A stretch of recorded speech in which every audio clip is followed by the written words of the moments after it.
Thank you all for coming. And I have Barbara up here, who's the partner of this whole thing. And she's my coach. She does this. It means I'm talking too much, which I have a tendency to do, so I'll try to make this short and sweet. But I have to have a note card in order to do that, written by Barbara. So, welcome, thank you. I'm Darryl Rudy, and the founder of FoodWorx Enterprises and Breakout Bakery, and Barbara Edelman, who's sitting up there. Would you stand up so people can know who you are? Oh. And Breakout Bakery and FoodWorx Enterprises are linked. I'll just give you a 2-second version of what that is. FoodWorx Enterprises is a not-for-profit. Breakout Bakery is a profit-making business under that umbrella. So we reference ourselves as Breakout Bakery, because this is the driving force behind what we're doing, just to share that with you. So the next thing is that there's some fantastic, wonderful cookies that you are more than welcome to help yourself to at any time. And they're back there on that side of the space, and there'll be a story told or more information about the cookies as the evening goes on. So I did want to just do this so that we all know we're in the right place. This is what's brewing in St. Jay, and that's kind of a nice topic, has several meanings. And the real host and guest speaker and person who runs the whole thing is Tara over there, who I'll introduce in a more elaborate way in a few minutes. And so we're here to talk about what's brewing in St. Jay, and I see there's more people coming up, and we're getting more chairs, and that's wonderful, again, particular for the way the weather's been. So the evening will simply unfold in that Tara will share what the brewing is about, and there are several business owners who are here, including Breakout Bakery, and they'll share, and then we'll talk about the community dynamic, and we want to have this relatively interactive so that as the evening goes on, people are really asking questions and really engaging themselves. How am I doing, Barb? She gives me a... So, this is a big one. Barbara and I live in St. Johnsbury. Where are you people from? Is anybody here from Danville? We got a couple of 3 or 4 Danvillers. Lyndonville, anybody come down from Lyndonville? Probably a little too far away. Anybody want to just say where they're from other than St. Johnsbury? Yep, Peacham's here. Anybody else, or is everybody? Newark. Newark. Well, there's a brave soul. So really, it's pretty much a St. Johnsbury crowd. Well, that's really good news, so thank you all. We moved up here 3 months ago, or a little more now, 4 months ago. We lived in the hamlet of whatever it is down there where... Barnet, where I used to live. Thank you. We have fallen in love with St. Johnsbury. And I don't say that because I'm sitting up here in front of people who are all from St. Johnsbury. We just find it to be so friendly, so open.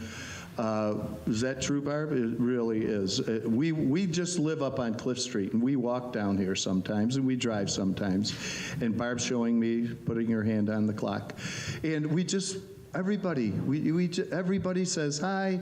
If they don't, we say hi, they respond. So I just want to express that. And I think that's a good place to jump off into having Tara. And as you know, Tara is the executive director, is the title of the St. Johnsbury Chamber of Commerce. So she's into the heartbeat and thrill of it all in terms of what's brewing in St. Johnsbury, and I could see that she can't wait to get up here to share that. So, and with great pride and affection, we now have our guest speaker. Thank you. And thank you. Next time I speak, I'll have Daryl make me notes because you'll see I've got like 10 pages of typed stuff to say. So I hope you all have a comfortable chair. Just kidding. So, whoever you are, whatever you could be doing, you're here, and that makes all the difference. So thanks for coming. Huge thanks to Breakout Bakery for having me here. This is the first kickoff of their conversation series, or so I have dubbed it. I don't know if anyone recognizes Daryl and others from the new documentary that just came out called Coming Home, an incredible movie about this COSA project, which, in a dark world is really a bright spot. So I really encourage you to check that out. But I'm not here to tell that story because Bess O'Brien told that story really well. I'm here to tell the story of St. Johnsbury and where it is right now. And a lot of the folks that are here, many of the folks that are here, everyone that's here is part of that story, and I brought some other folks to also help me tell that story. St. Johnsbury is really good at telling its history. Thanks to Peggy Pearl and so many resources, we tell anyone who's willing to listen the story of our history. And what we're getting better at is telling the story of our evolution. There was a time when we really focused on the negatives. We would tell all the terrible stories about St. Johnsbury, and we would tell them again and again, whether that was still remained to be true or not. And I'm really seeing a shift. I'm seeing people nodding their heads, and I'm seeing a shift in the way that people think and act and the stories that they decide to make kind of part of the rhetoric that they share. And that makes me really excited, and I think that's also making the difference. So I think this is my, for me, where I see all of this kind of change and energy going in St. Johnsbury. It really feels like we got that shot of adrenaline through the Vermont, the community visit that VCRD, the Vermont Council on Rural Development. Can I get a show of hands of who in this room was in the room then in 2015 at those meetings? Okay, some. So this was facilitated by the Council on Rural Development, and in that process, we went through key exercises, meant to generate community involvement and economic development. So we created shared visions and goals, and we really set a roadmap of what do we want to accomplish. What's, some of the most pressing of all the things we could choose. What are some of the most pressing things that we could work at? And it helped drive efforts that we're seeing play out right now as far as revitalization in St. Johnsbury. So things we focused on were the waterfront. Well, I know that the waterfront has been being worked on for a really long time. I don't mean that we just started from scratch, but improving blighted buildings, improving housing stock, and improving the image of St. Johnsbury. So fast forward 4 years, and here we are. And all of the accomplishments that I'm here to tell you about tonight, or many of them, were part of that process, and it still blows my mind. I could reference some really cliched thing about planting a seed and the time it takes for it to sprout and grow, but it's really true. So, major developments don't happen overnight, and here we are seeing them take shape. So one of the really exciting things to me, and Chad can chime in too if he wants to, is about the Lamoille Valley Rail Trail. So this, it's called the Three Rivers Path here in St. Johnsbury. You might know it as that too. So this is that trail that's meant at some point to run from this side of the state over to Swanton. Multi-use trail, snowmobiles, bikes, horses, everything. So several people got together and we received funding to bring the Lamoille Valley Rail Trail into the downtown. And recreation is a really, it's almost trendy at this point, bringing recreation into the downtown, but there's a reason it's trendy. It brings visitors, it gives the people that live here something really fun and exciting to do, and it's really part of a healthy lifestyle, a fit lifestyle. So bringing that project into downtown, the place that it's at right now, Well, it has to be completed in September 2019, so it will be finished. The permitting is done or nearly done for the trail, to bring that trail in. We did run into some stumbling blocks. You probably heard that we wanted to renovate what's called the Café rental building and turn that into a rental shop so people could rent bikes and snowshoes and kayaks and enjoy the river itself that's right out our back doors. So unfortunately, that's not going to be possible to be able to renovate that building for those purposes, so that will have to be taken down completely. That project's a little bit stalled, given the government shutdown. So that will come down in that space where the Café rental space is and all behind it up to the river, or up to the edge of the buffer. Will be parking space, potentially a covered pavilion, space where people could perform, park a food truck, and really set out on their adventure. And we're actively looking at other vacancies in the region to serve those needs of having this trailhead center. We had this really fun artist come in September. I'm going to go 20 minutes on LVRT, to raise awareness about this event happening. Maybe you saw that. And while we were there, we asked people what they wanted to see. So having a place to rent bikes, having a place to get water, and having a place to use the bathroom are really important. So those things are all in the works there for the LVRT. Then as far as blighted buildings, we've got the glove factory. That is the large square building with all those beautiful windows that used to sew gloves until the late 80s or so, 90s.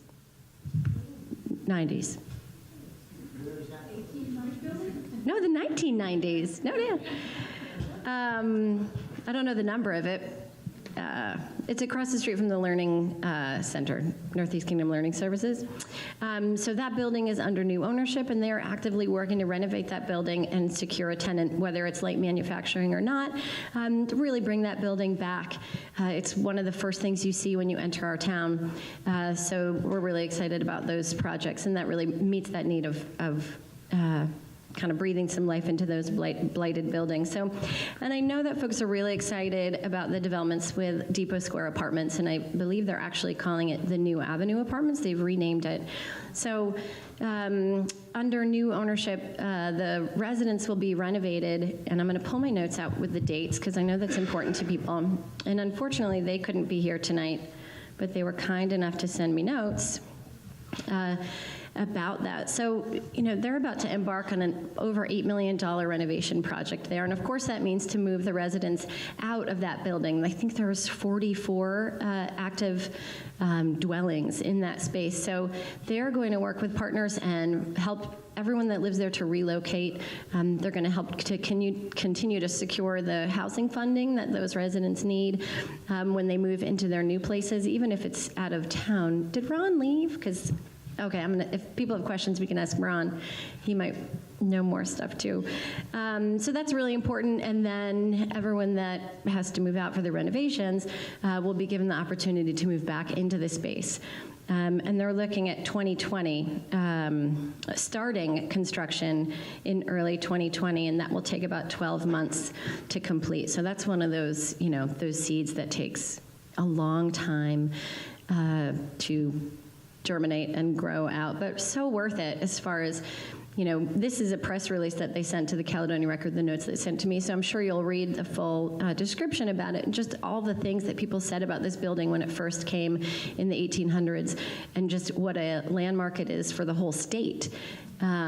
Is really exciting. So, and then the bottom retail space, which has been vacant for over 10 years, the partnership that owns that space is also going to redevelop that, reopen it as retail location, whether it's, but it's unclear yet quite what that will be. But, for me, thinking, I can see that building from my office every day. So just even the transformation that new ownership has in recreating the office space and opening those windows, and even the fake plants in the window, just absolutely transform it, and you see it on the face of people that walk past the building, that live in the building.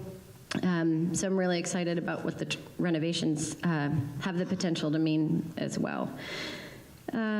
So one of the other things that we worked on through the community visit was housing in St. Johnsbury, and housing is an issue everywhere, and it's connected to so many other things, right? So we need workers, but in order to have workers, we need to have housing for them to live, and we have less than 4% vacancy. I think it might even be in the 2% vacancy in the downtown core for residences, and that is a problem, because if you don't have any place for people to live, and they can't come and live here, and we know that we could grow our population here in St. Johnsbury, and we know we need to support businesses that exist here now are trying to hire people, and we've got a room of business owners that are about to open businesses that need to be able to hire people as well. So there was a housing study that was created, and a strong downtown has a mix of housing. So it's got affordable housing, it's got market rate housing, and Jared Colucci, who has just renovated some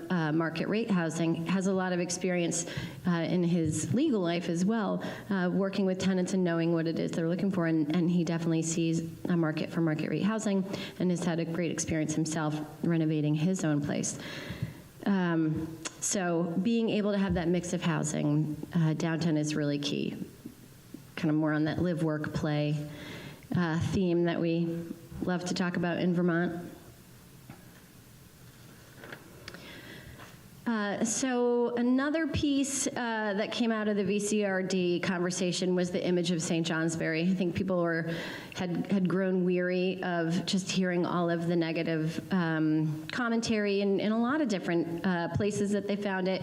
And so the mission was to bring about more positivity into the news and to people's daily conversations, about it, kind of a buoyant, hopeful look, as opposed to negativity about it, and I think that we've done that. A couple of different committees work on that, whether it's through marketing and promotions. Our organization has some committees and partners with a lot of the different organizations in the area, and putting out press releases.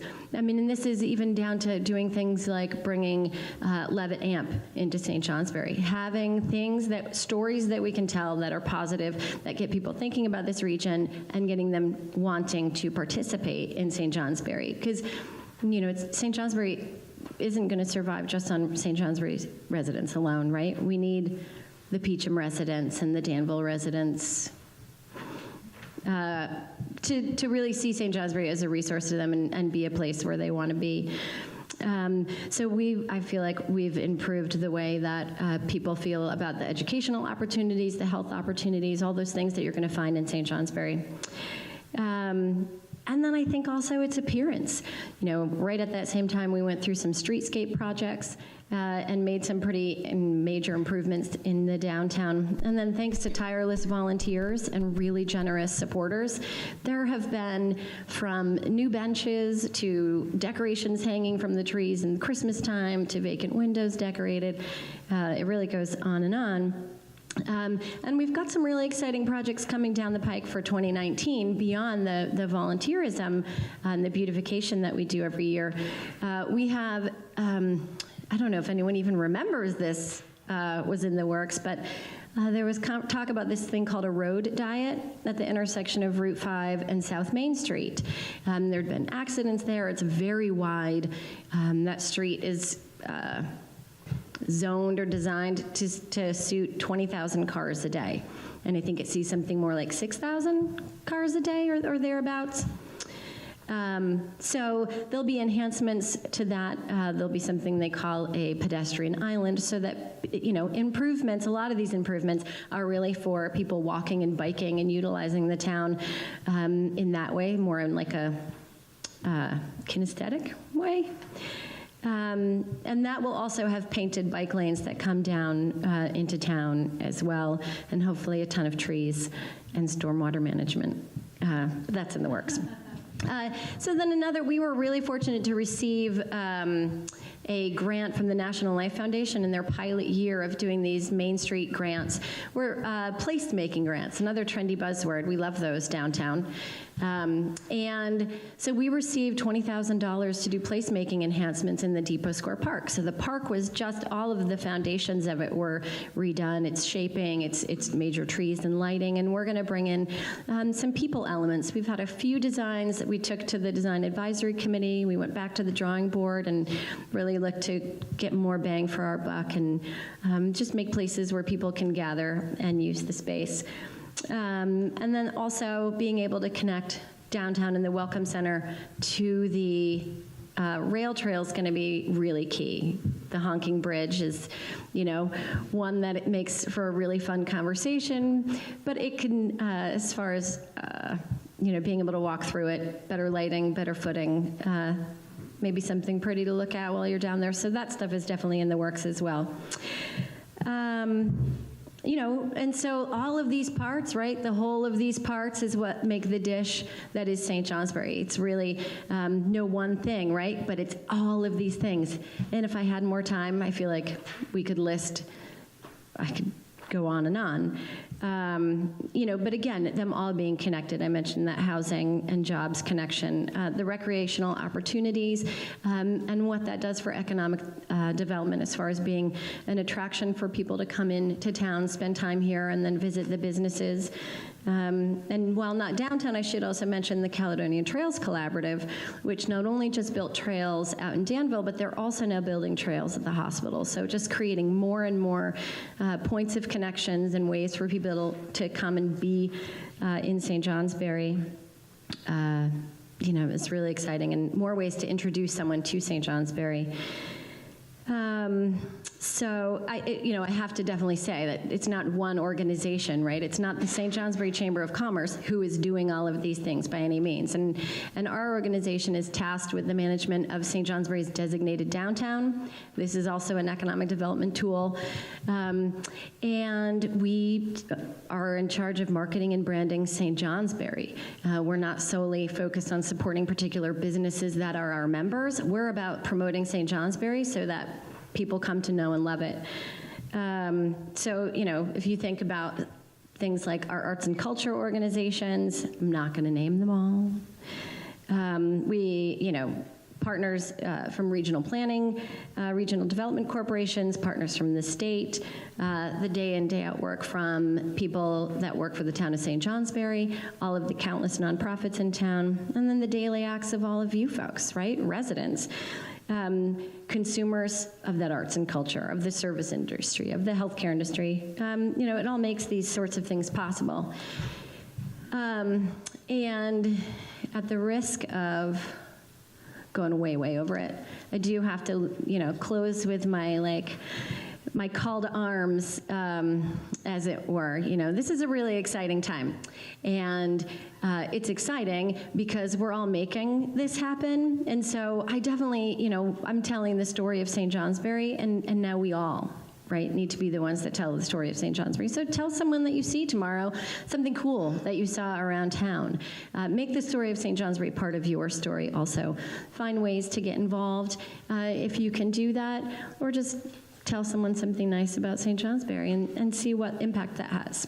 So what I want to do, rather than me drone on more about all the great new businesses that are opening in St. Johnsbury, because this, in my 4 years in this role, I think more businesses are opening in this small window of time than I think have opened in the entire time that I've been here, and that's really exciting. So I brought up here, or I will bring up here with me, and maybe when I introduce you, come on up. So I brought Nick Anzalone and Heather Alger from 142 Eastern, and again, I'll let them all tell about theirs. So come up and have a seat. So 142 Eastern, I've got Jeffrey Suwaki from Whirligig Brewery. So obviously these guys are 142 Eastern. Jeff's spot will be across the street here on Railroad Street. I've got Jamie Murphy here to represent the Kingdom Tap Room and Table from across the street. I've got Brendan Hughes, St. Johnsbury Distillery. Do we have too many chairs, or am I forgetting someone? I think I brought out an extra. Oh, maybe one for me? I think so. Okay. So St. Johnsbury Distillery, while not necessarily a blighted building, it was in use up until very recently. These guys are transforming that space that was St. J Hardware on Eastern Avenue. So what we're going to do is give these guys some time to tell you about their story, 5 minutes each or thereabouts, and then open the floor up for questions to you all. Hi, how you doing? Thank you for joining us here on a rainy day. So it's great that so many people showed up today. But I'm Brendan Hughes. I'm the president and co-owner of St. Johnsbury Distillery, formerly known as Dunk's Mill. So back last November, so not this previous one, but the one before that, we purchased Dunk's Mill between myself, my father, Dan Hughes, and my brother-in-law, Brian Garvey. Turned it into St. Johnsbury Distillery, but it's all the same products. We're now looking at a new spot. So we've been manufacturing out of the same facility over there in between here and Barnet, right on Kaiser Hill Road, which is actually Duncan Holliday's. So Duncan Holiday was the one who owned Dunk's Mill, right on his property where he distilled anyways. So we've been manufacturing out of there as of the time being, but just purchased the St. Johnsbury Hardware building right here on Eastern Avenue, where we're going to hopefully be moving in for our manufacturing, and then later on opening up a tasting room and bar that's more centered around cocktails, obviously for spirits, and doing more like kind of food truck type style. We don't want anything to do with food, so. Right now, we do have a tasting room that's opened up on Main Street. It's on 1350 Main Street, 2 doors down. If you're looking at the Fairbanks Museum, 2 doors down from there, where we actually do tastings. You can buy all our products there. We have merchandise that's available as well as cocktails. So you can come and kind of indulge in a cocktail before dinner or anything like that on Fridays and Saturdays during the winter, which is great. But we actually have new products that are being launched. So we had the spiced rum that was just developed and launched. Yeah, Brendan Spiced Rum. It's actually not named after me. It's named after Saint Brendan the Navigator. It's a little, yeah. Yeah, so that just got launched in December. So now we're going into approving it for the state. So hopefully in the next few months, it will be launched within the state liquor stores. We have a elderflower, a hibiscus elderflower liqueur that will be a specialty item that's only during the summer times, more specifically here at our tasting room, at the farmers market we do across the state, so it will not be in the liquor store, but it's very, very tasty, especially making cocktails with it. I can attest. It goes through a 3-year aging process too, which is amazing. I can go all day talking about how the distilling process actually works, but, and we actually just opened up Massachusetts, so now we're distributing down to Massachusetts, which is pretty exciting for us. Actually, yesterday we just sent down our second order, so definitely growing over there. So we're looking into new markets and really developing here in Vermont as well. So I'm looking forward to answering any questions that you have. Thank you. Hi there, I'm Jamie Murphy. Born and raised in St. Johnsbury and returned here about 6 years ago. Along with some, 7 years ago? I think it was 6. Yeah, I could be wrong. Along with some business partners, one of which is right here, Tracy Shao. One of the first things, no, I'm talking about something else first. We bought the building across the street, and our main goal was to play a role in the revitalization of downtown St. Johnsbury. First thing we did was open up flex office upstairs to try to bring some workers, downtown with some flexible office space. And that was fairly successful. We, 3 of the partners, me, Kurt Shao, and Ed Villandrew, we all needed office space, so we ended up in there. Through that process and, spending too much time hanging out in our office space, not working, we decided in the space that used to be a dive bar in the basement, we should open a bar. And from that first conversation, we morphed it into let's open a co-op bar. I remember our first meeting, 50, 75 people in a room talking about how everyone's going to own a little bit of this bar and this is going to be great. I think immediately afterwards we realized this might not be the right way to open up a bar. So we toned it down, and now we only have 16 owners. Maybe still not the right way to open a bar. Here's a funny exercise. If you're an owner of the tap room, raise your hand. Come on, there's a lot of you. So, yeah, you can't go very far in this town without meeting or bumping into an owner of the tap room, 16 of us. I am somewhat the managing partner, I guess, of the tap room and the spokesperson for the tap room, I guess. It's been very successful. When we built it, we thought to ourselves, well, this probably won't succeed, so let's just make sure we enjoy it and have a place where we can hang out. And for probably the first 6 months, we weren't sure if it was going to make it, but it has become, in our minds, a big success. Hopefully, other people feel that way too. So successful, in fact, that when Allen Kitchen and Bath decided to move out of our space on the first floor, we decided, you know what? Let's double down on this. Let's open a more traditional restaurant. The tap room was never really supposed to be a restaurant. It was supposed to be more of a bar. And a lot of challenges, we have a lot of challenges being in the basement with building out a real commercial kitchen. So we're going to be opening Kingdom Tap Room and Table here in the next, let's say, month, let's hope. And we're really excited about that. The one thing, we all opened the tap room with the idea that it would be a catalyst for revitalization downtown. And we think it's definitely played a part, but being in the basement, it's not quite as visible as we'd like it. And moving upstairs, having the beautiful decor and the lights and these cafe windows that'll open up onto the street, we really think that'll make a big difference. Not to mention a real commercial kitchen where we can grill steaks and have French fries and all those things. So we're hoping coming up above ground and being visible will really, be a further catalyst. But it does feel, to me at least, being down here for, I guess it's 5 years now since we've owned that building. And how many years have we tap room? 4 years since the tap room's been open. I mean, you can really, really feel the momentum right now, and it's wonderful to be a part of that. So. Hi, my name's Jeff. I'm not from around here, but I live in Peacham. Anyway, my wife grew up in Waterford, and her father taught at the academy, Mr. Bill Vinton. Many of you may know him. Or my mother-in-law, Jane Vinton, who also used to be at the hospital. Anyway, I grew up on the West Coast, moved out east, went to Vermont Law School, met my wife in New York, and my in was that I went to Vermont Law School. So I was a Vermonter, not really. My children are. And we decided to move back.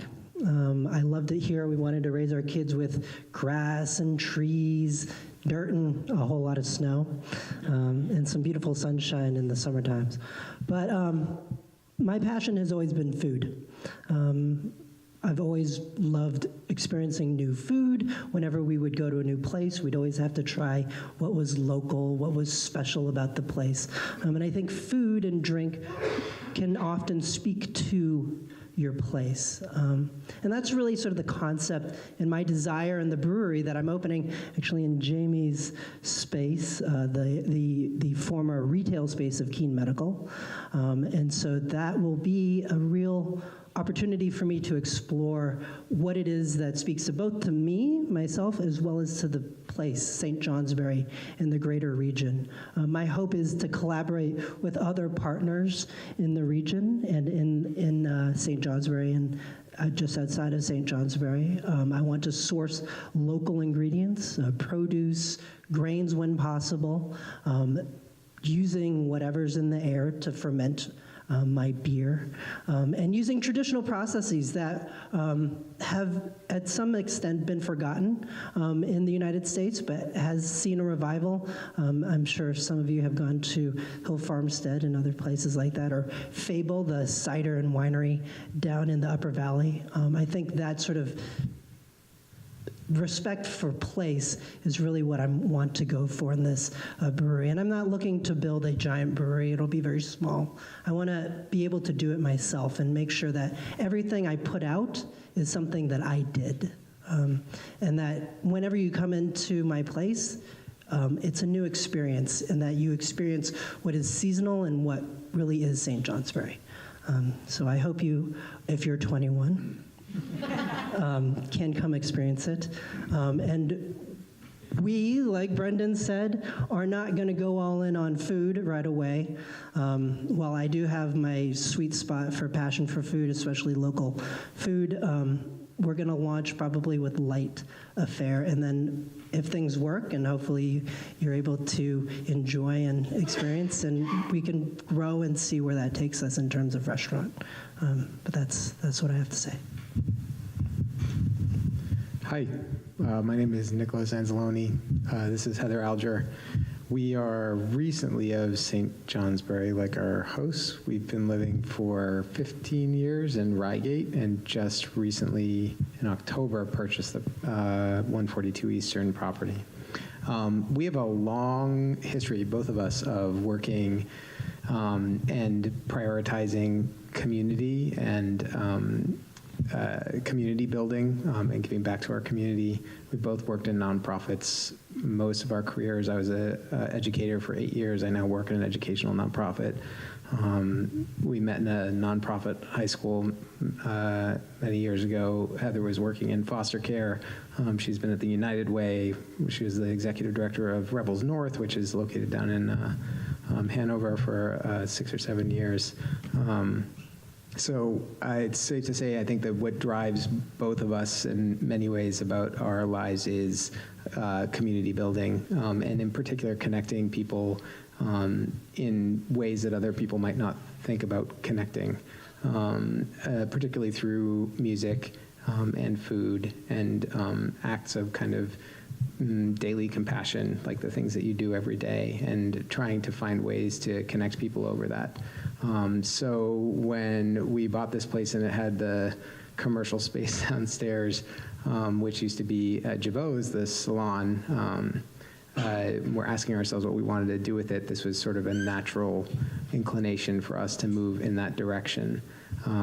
So the concept behind 142 Eastern is to provide a place for especially local artists and purveyors of food, especially, not exclusively, but in particular folks who might want to try something out, and they don't want to have to buy a place or like go all in, but they want to try something. They want to share or give back or share something with the community that they're good at or that they feel proud of. And finding ways to connect more than one of them. So pairing an artist with somebody who enjoys cooking for some sort of a pop-up dinner, which is part of the Quote to the Inn sort of sub-adventure of 142 Eastern. It's a private dinner club whose focus is around connecting food with some sort of an artist, but not exclusively. And I think for the most part, I thought that pretty much describes it. I don't know how much else I can say, but I maybe add that focus, like around bringing community together, is very much something that drives us, and we're super excited about the community that we see and all the amazing folks who work really hard to make this a place that is special. We're really excited about that new opportunity to connect with all of you. And hopefully you'll come by and see some of the different things that we have in store. Do you want to talk a little bit about?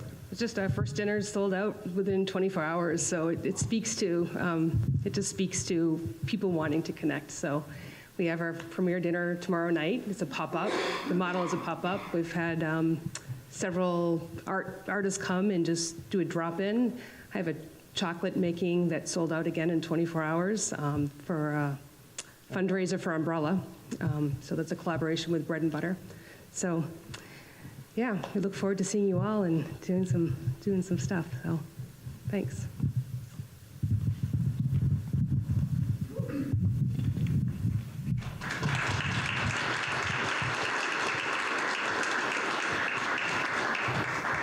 Now I'm going to talk about this space, which is Breakout Bakery. So I'm a 75-year-old mad Ukrainian, and the vision is the following. Breakout Bakery is under the umbrella of FoodWorx Enterprises, which is a not-for-profit. And so there's a merging of a not-for-profit vision mission with a business that supports the vision and at the same time serves the community and people.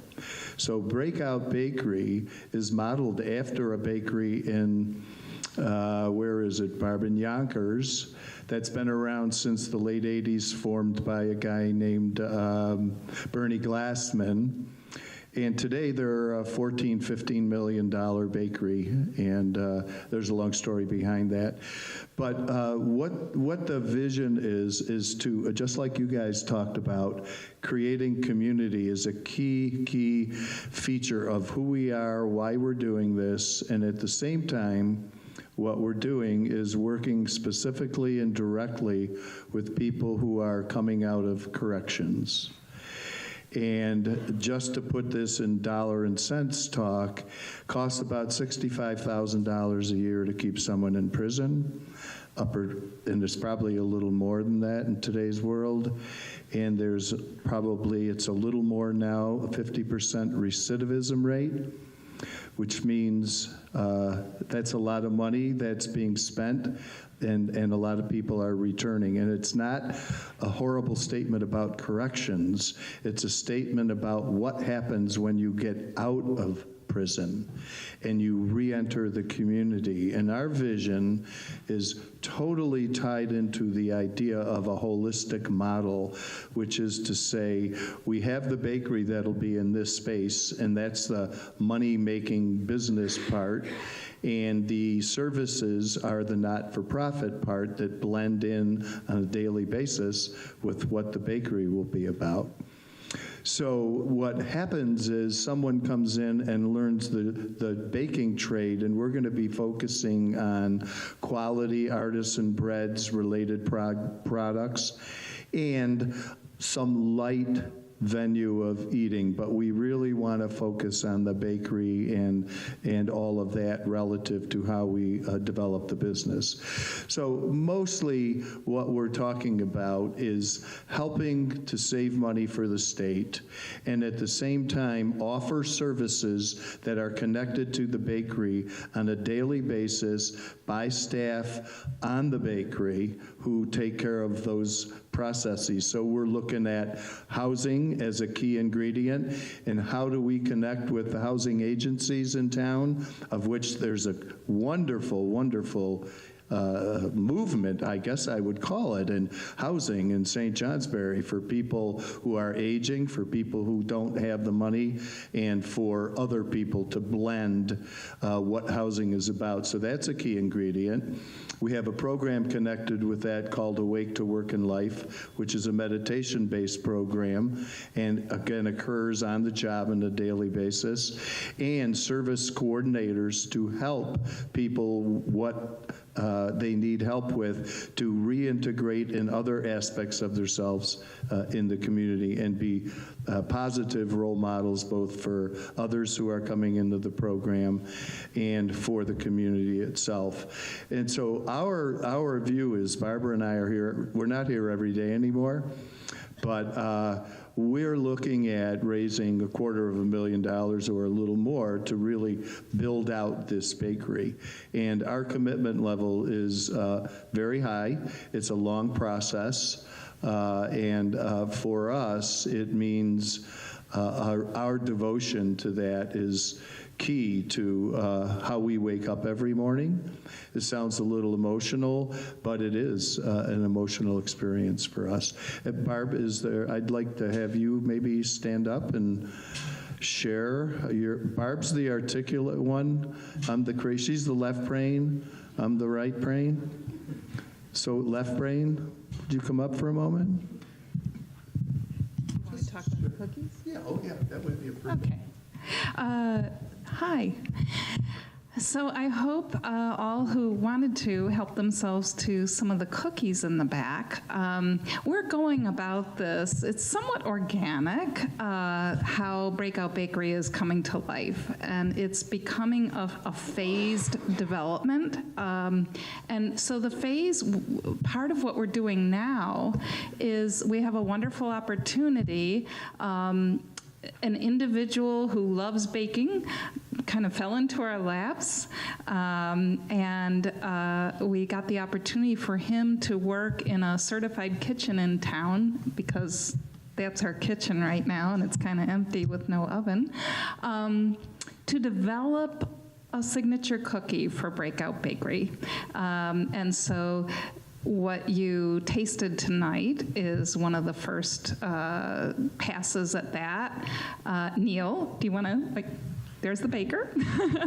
He's been eavesdropping, yes. He's been eavesdropping. He was kind of a mole back there. He said, I want to just hang out and see what people say about the cookies.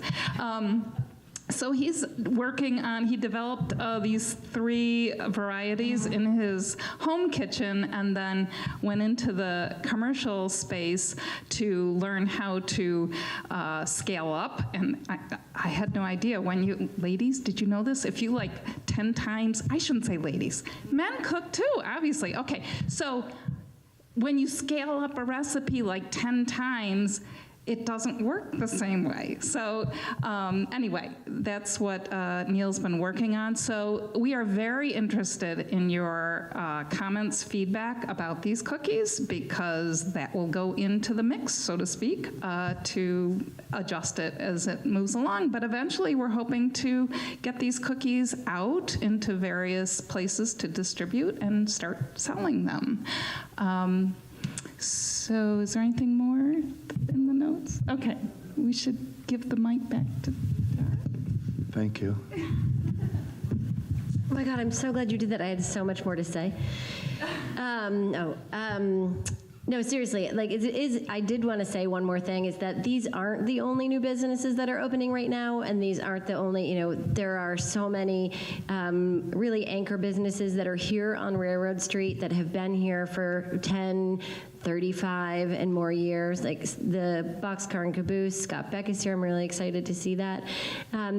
Those businesses in our downtown are really key. Some of these ones really represent kind of this emerging trend of things that are attracting people to downtowns. I sent Brenton, this brand new article that came out about this, what craft beverages have to do for resurgence in downtowns, and the same is true for this pop-up model of, as we've seen by them selling out, of people being hungry for community. And I'm not going to wax too weird about the internet and social media and what that's done, but I am thrilled to see that there is such a community response to actually joining together in a sort of IRL situation.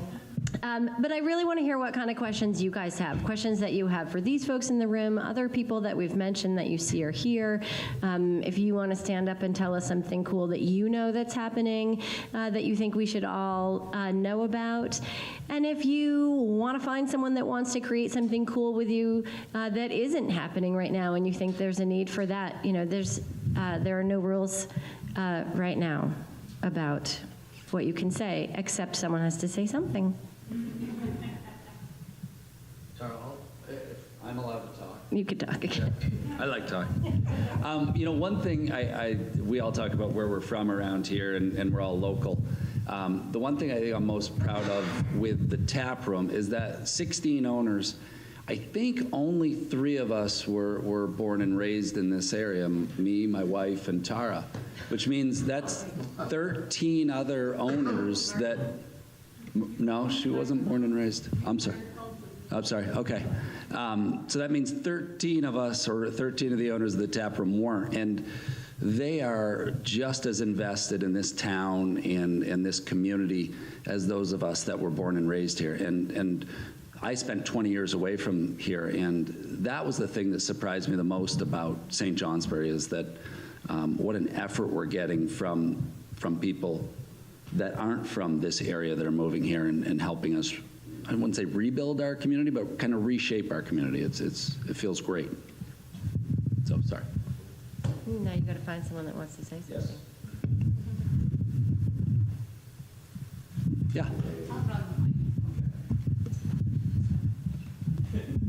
Could we hear a little bit more about the pop-up at 142 Eastern Avenue? Like the business model, the money part, like with the, I got the Facebook message about the making your own chocolate, and it was like filled before I could even like talk to my husband about it. So is that just, like right now, are you not asking people for rent because you're just trying to get it started? Or how much of that $300 that you're raising for Umbrella has to go toward helping you cover a mortgage and that sort of thing? So the umbrella event. So the chocolate making event, that's a collaboration with Bread and Butter and Umbrella and Sally Wilson from Rygate, is truly a fundraiser. So it's meant, the proceeds are going to Umbrella. And we will probably do that several times a year, just as something that we do. Quotidian, the dinner club, the private dinner club, which is happening tomorrow night, is based on a model where, depending on where the price point is, where people are willing to pay, if it's a simple fare and it's a local artist that is just trying out some new songs, that the price point for that was $20. The musicians get $100, the cook gets $100, the food's $100, and the house gets $100. So it's a very basic model. More upscale, little fancier dinner, little higher art, regarded artist, then the price point would go up. So it's going to be what the market can bear. The model is definitely built on sold out. So that's what we're looking for. About once a month for maybe every other month for the dinner club. And 142 will just kind of host artists for different types of workshops, and the model will be based on donations, and it's trickier. I mean, when you have an artist coming in for a workshop, they're barely getting any money, so we'll see.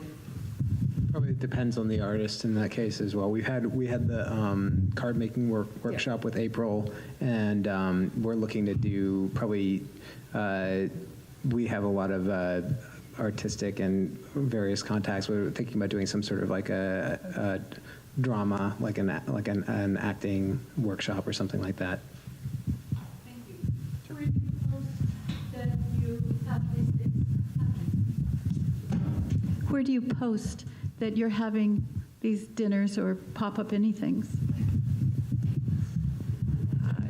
Again, it's like the rest of us, we're pretty organic. I didn't even really get it out on Facebook, and it was sold out, so I didn't have to go anywhere else for the private dinner club. The chocolates did make it onto the front porch forum, but again, within 12 hours, 24 hours, that was sold out. So just the traditional ways, but it's not pushed tremendously hard. We have a sign in our window. We have a sign in our window, walk by. So we're developing a mailing list, yes. They can get first dibs. Yeah, totally. So.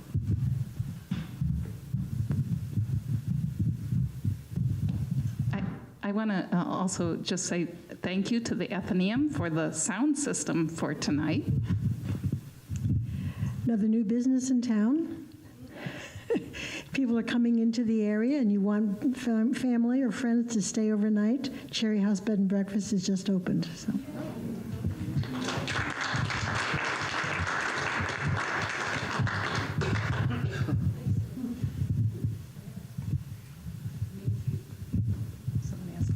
Cherry House Bed and Breakfast is just off of Main Street on Frost Avenue.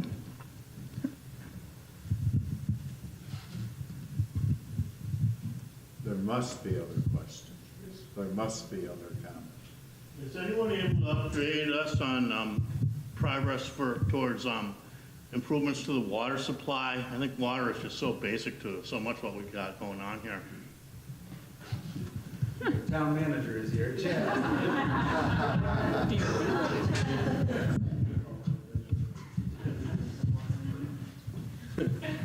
How much time do we have?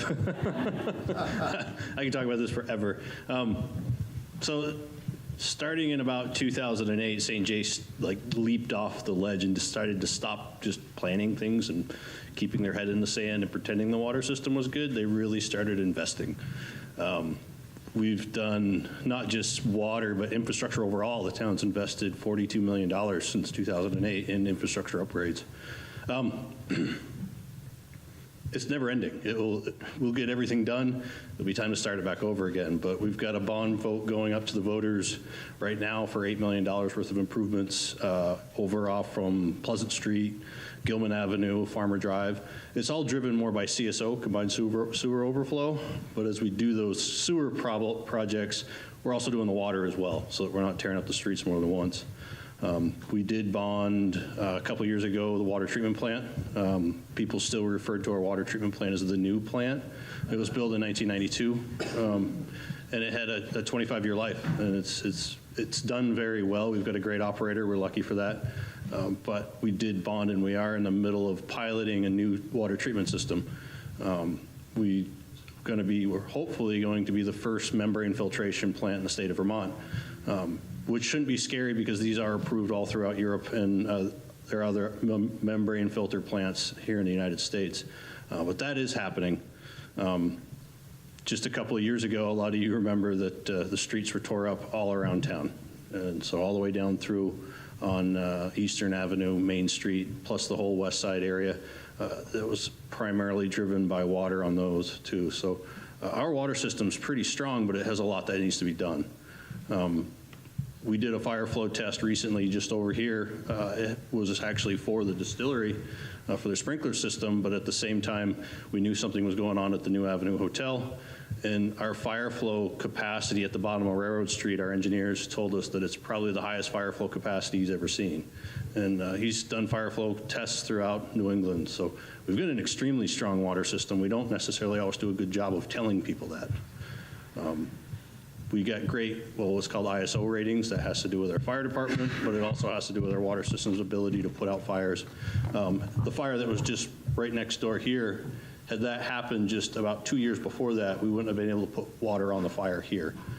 When they did that, it was right after the 16-inch water main came all the way down Eastern Avenue, and the fire department was basically just telling everybody, go to whatever hydrant you want. There's more than adequate fire supply. So big difference on the outcome what happened to this building after the projects versus the hole up on Main Street and what we had to deal with there, because they emptied just a couple of the tanks trying to put water on it, and the system just couldn't handle it. But now we're in a really good condition to fight those fires, provide great fire flow. But the water projects will continue and hopefully be less disruptive as we do them out from the center of the town. But. I can yell, I think. No, I know. I'm concerned about people who have hearing issues. Sure.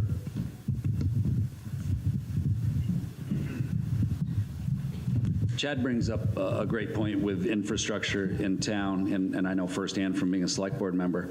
But one thing I often hear from people that want to open businesses but are afraid to, especially in Vermont, is that there's so much red tape to go through. It's so difficult. Vermont is so unfriendly to business, and I bet you guys, you've had to go through a huge amount of permits. You're going through a lot of permits. We are too. We've never had an issue, especially with anything from the town of St. Johnsbury. You call Chad, he'll run over to your building. You call the health inspector, they run to your building. They have been so easy to work with to open a business. And I can say the same for the state of Vermont. Whenever we've had permitting issues or any type of issue, we've gotten really quick response and help when we need it. I mean, that's not to say you're not going to get a blip here and there like you guys have had. When you're dealing with alcohol, it could be a little bit tougher. But I will say this town has made it very easy and painless to open a business.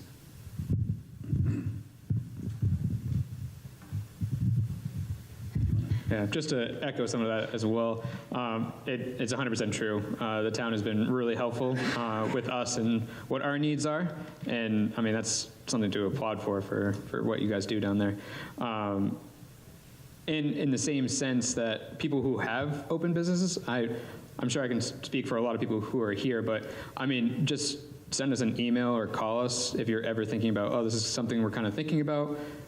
It might go into something you already know anything about. Can you shed some light on this? And I'm sure any of us would be happy to kind of lend you some helping hands or anything like it. At least just knowledge anyways of just, oh, this is what we had to go through. This is what you might want to look out for. I know I would be more than happy to kind of hear what your ideas are and then kind of echo and be able to bounce some ideas off of you and kind of open up that dialogue. But I'm sure that's the same thing you can find to a lot of the people, because that goes back to our community here anyways, is that it's a very helpful community. We're always looking to lend out that helping hand, and it definitely goes into the business side too, of really helping to revitalize this area. And if we can help you in any way to start businesses, then I'm sure we would be right there kind of helping you along the way. Are any of the businesses that are opening up or just starting going to be looking to hire people or bring jobs to the area, or yeah? So as of right now, we're personally not hiring unless it's part-time selling across the state. So we do have a lot of farmers markets, especially here in town, hours in our tasting room. So that's kind of where we're doing most of our hiring currently. So just part-time selling the product. Once we open up the new facility, we're hoping it's also going to carry jobs over too, because we're definitely going to have a lot more production, a lot more demand that we're going to need to produce a lot more alcohol. So that's definitely a couple months down the line, but we're 100% going to be looking for people relatively soon. Yeah, we're proud of, when we opened the tap room, we didn't envision creating as many jobs as we have. Right now we have 25 employees, which blows my mind. Some part-time and many full-time. And moving upstairs we'll probably add at least 5, I'd have to say. So yeah, we've added quite a few jobs. Over time, I'm sure there will be, but with my budget, it's a one-person show. But I think, as with any business that opens up, I will probably have to have at least some seasonal and part-time initially, and then once sort of it flows back down, or maybe it just stays up and I keep hiring people. That would be awesome. Just come spend your money. I'll hire more people. There'll be like a little graph. I don't know. So our model is, we're not hiring people, but our model is, in some sense, giving folks an outlet where they can make some money, right? So we're looking for local artists who want like an opportunity to have a venue where they can sort of highlight their wares. So in that sense, I think, in some sense, we're creating jobs, or at least creating opportunity for folks who are local. But at this point, we don't have any plans to hire full or part-time staff. And if I can build on that, from what I hear, it's a lot about collaboration. And that's really about MySpace too. Similarly, I hope to invite other producers, chocolatiers, producers of food, vendors that you may already know about, to supply the food to my business, to put product into my beers, which then get branded, co-branded, and to help push business and collectively win together, as opposed to just being myself. So while I may not have the dollars to hire a lot of people off the bat, my hope is that it becomes a community and speaks to the place. Yeah, so when we look to our future, we look at people who are coming out of corrections to offer them income and learning a very specific trade, even more than a trade, making quality artisan breads. And then we have our support staff who would connect with working right at the place and in other areas. And then very key to our model is to move from having the retail bakery, keeping the retail bakery, but not too far down the pike, because it's in our business plan, to move into the wholesale world. So if we can move into the wholesale world more successfully, that means we can grow this business in a significant way And by doing that, we're offering more jobs not only to local people, but more people going through the program. And by that time, probably even enhancing programmatic features that would bring in more professionals who are working directly with the people who are coming out of corrections. So that's a big piece of our vision. We want to be able to hire as many people as we can. In fact, that's totally what's behind it. So as I listen to everybody here, there's some pretty amazing energy in this 7 or 8 people that are sitting up here talking about the future, and it inspires me to be here in St. Johnsbury and sitting up here speaking to you wonderful people who came out tonight when it was a little shady as a possibility if you'd make it home. I hope you do make it home. So I do want to say this, and it's not a closing statement, so don't think it is, that we want to do this monthly, and every month it'll be something new, but we want to make the space available at the level of offering community gatherings to learn more about people in the community, whatever else might be going on. We have a list of things that we want to begin to have here every month. So we encourage you to, if you're not, somehow Barbara will tell you to get on all of the ways that you can get on how Barbara communicates to what it is we're doing. And I just wanted to be sure to say that we're going to continue with this series. We want it to be a series. And I want to say one more thing, and I'll say it again over and over. It's been amazing to meet the people in this community, people like the people who are sitting up here. And we meet the street people. They come in and they have coffee and they talk to us, and I took one to the hospital the other day. So it's just establishing community, and that's one of our, if you want to call it that, phrases, creating community. It's all of what's behind what we're doing. So just to say that about Breakout Bakery. And Tara, anything else? Question?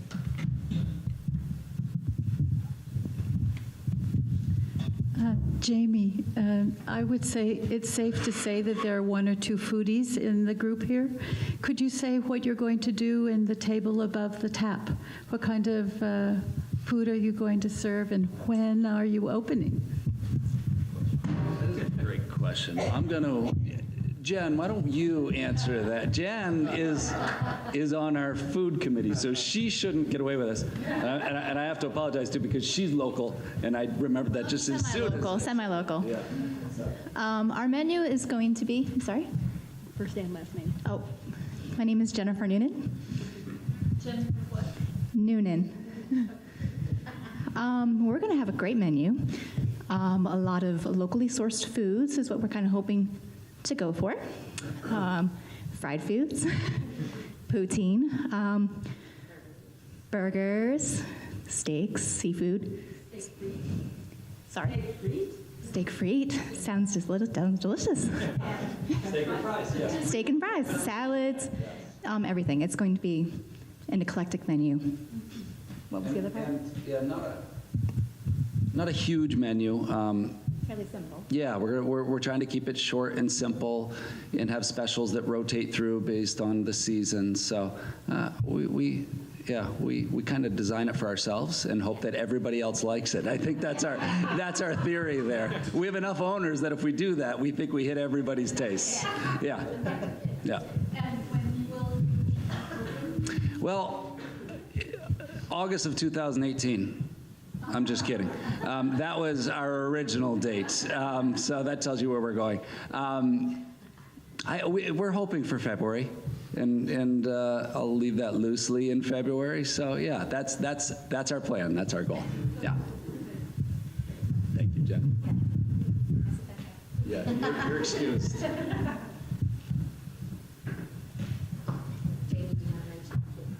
Hi, my name's Ron Cargill. I'm a retired chef, which means I've got a lot of time on my hands. So, well, chef / cook, saucier, whichever. I can't bake worth beans. can't bake worth beans, but if you need help or anything like that, just let me know.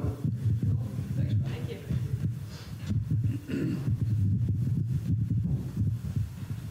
I guess I'm running. You want?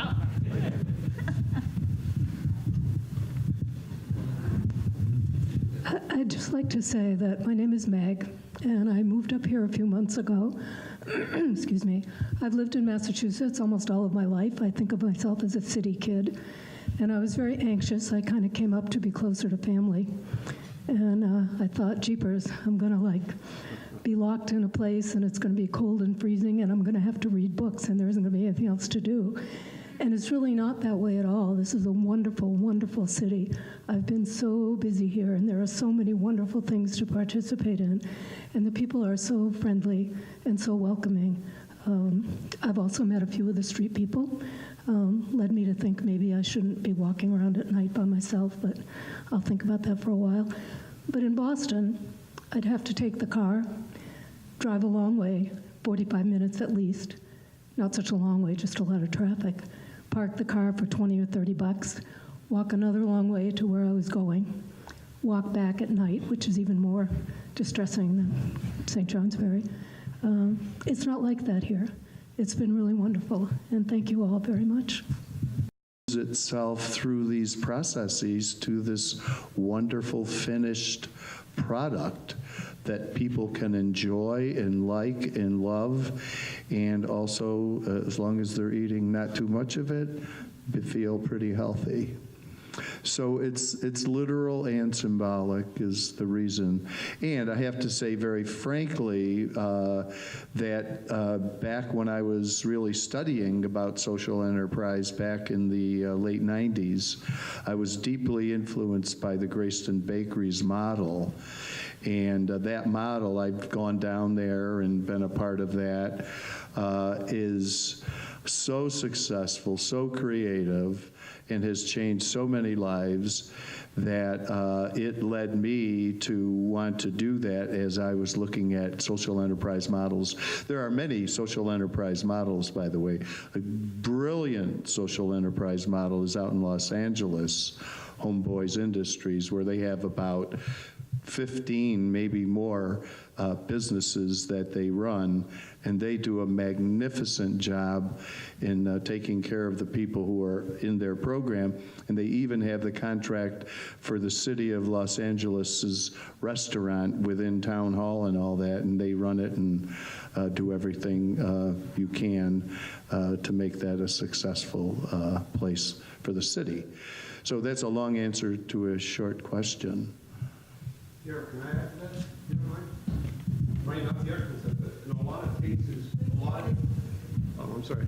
in a lot of cases, a lot of people getting out of institutions have a hard time in most businesses. But the food businesses is one of the few businesses where they do, and they can build a career. They don't need a bonded to be bonded or anything like that. But that's the practical. To me, that's the practical reason. So.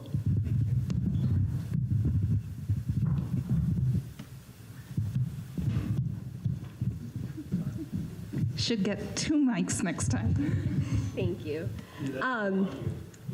So I am particularly interested in this space and its ability to build immunity within our community, especially for those that are most vulnerable. And I know you've identified a fundraising goal, and I am curious if the opening of this space is contingent upon that goal and how what efforts are out there to raise money, acquire that goal, and how the community might be able to help achieve that goal and be involved in the process. Microphone operator is the person to ask that question. Thank you for that question. We're doing a number of things. There are a number of private foundations that we have or are in the process of submitting proposals to. We did get a grant from the Vermont Community Foundation, Northeast Kingdom Fund, and we've gotten a couple smaller grants as well. We are just embarking now on trying to connect with individuals in the community who we will need private donor support in addition to foundations, as well as we're pursuing some government funding as well. So yes, it's that vision. I'm sure you can all see the kitchen that I'm looking at beyond the Breakout Bakery and Café sign. That is contingent upon, I mean, one of the community building things we all need to do if we want to have artisan breads here, if we want to take care of and welcome the individuals who are coming back into this community after incarceration, is we need to support that. Daryl and I we are not wealthy. We are not going to do it on our own. So thank you for asking that question. And I suppose it would be remiss of me as a development person to not let you know that there are envelopes on that table there if you're moved and inspired to be a part of this. And it really is being a part of our team making this happen. And I'd just like to say that Barbara's worked in fundraising and development for over 20 years, so she brings a highly professional approach and really does know what she's doing. I wake up in the morning going, wow. No, really, she's terrific. She just has the capacity to do what it takes. Sorry, dear. It's really important to say that. It's not about your ego or my ego. It's you gotta do it.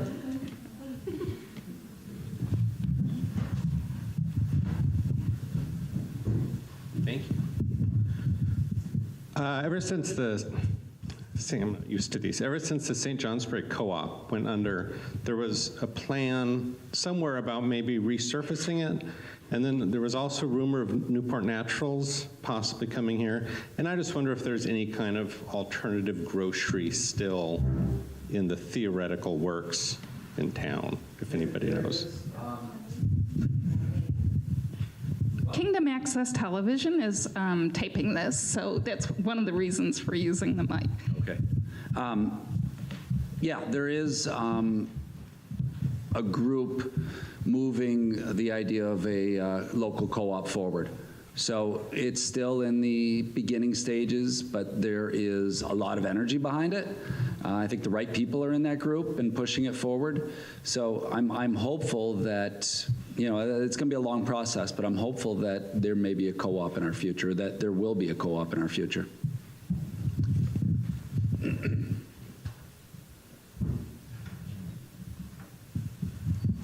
Wrap it up. All right. So this has been really exciting for me. I'm really thrilled to be able to have this opportunity to welcome these new businesses to town and let them describe themselves in their own way, certainly. The same is true for Daryl. If you didn't know, we operate, the St. Johnsbury Chamber of Commerce operates under the Main Street model. So this is an approach that looks at everything from economic development, which is where I met Daryl. He came to our Economic Restructuring Committee meetings, which happen the first Wednesday at 7:30 in the morning of each month. Then we have a Marketing and Promotions Committee that looks at events and how we're going to tell our story and where we're going to advertise. But then another committee that we have, which I meant to tell you about this sooner, is the Design Committee. And this committee looks at ways that it can pop some fun into town as far as its aesthetic. So that committee, granted there was only one member at the time, but that committee painted the mural on Depot Square apartment. And then that committee, though it took 4 years, we got the St. Johnsbury Academy involved in doing some beautification downtown. I almost called it down street. Downtown. So make sure when you leave, you look at the storefront that's right next to us where Aquarum is, because it's so profoundly beautiful to me. So the Academy art students built that vision. I said, we just need something to fill that window. They picked the storefront they wanted, and they designed that entire concept all the way down to the lighting. So that was really exciting. So that committee definitely needs more folks that are interested in creating those types of conversation pieces. And if you don't know where to find me, my office is at the St. Johnsbury Welcome Center in that little fishbowl right when you walk in there. So come and throw food, and I like coffee. And if you have any questions for these folks, you can reach them through me. And thanks for getting this conversation started to Breakout Bakery. And everyone, get safe, get home safe. Don't forget to have a cookie. My favorite was the maple coconut.